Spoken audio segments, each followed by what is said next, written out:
In this video, we will explore some of the rules of multiplying with square roots. The first rule that we need to understand when we are working with multiplying square roots is that the product of roots is the root of the product.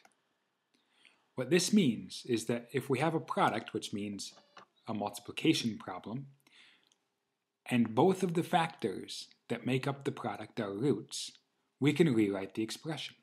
Let's take a look at what this means. This means if we have a product of roots, say the square root of x times the square root of y, this is a product because we're multiplying the square root of x by the square root of y, and it's a product of roots because both of the factors are square roots.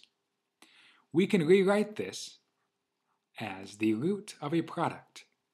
So this means that here we'll need to first take a square root, and inside the square root we can write the product, x times y.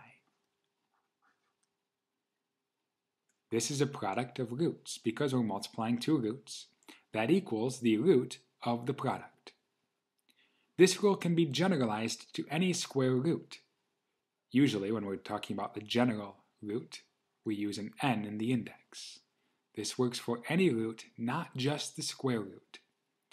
So the nth root of x times the nth root of y can always be rewritten as the nth root of x times y. Let's take a look at an example problem that we could use to illustrate this.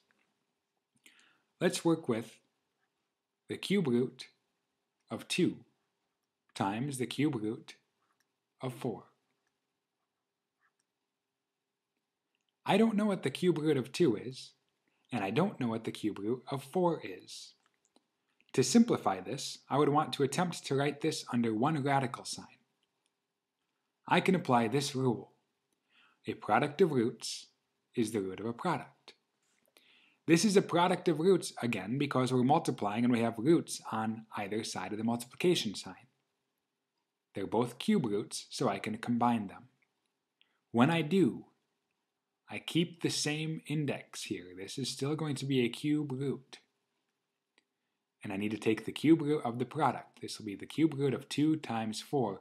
Well, 2 times 4 is 8. So this is the cube root of 8. After simplifying this, we can see that I can keep going even further. I know that the cube root of 8 is 2, because 2 cubed is 8. 2 cubed is 2 times 2 times 2, which gives me 8. That's how I know that the cube root of 8 equals 2. So I started with an expression of multiplying cube roots, neither of whose cube root I knew. Applied this rule and ended up with 2.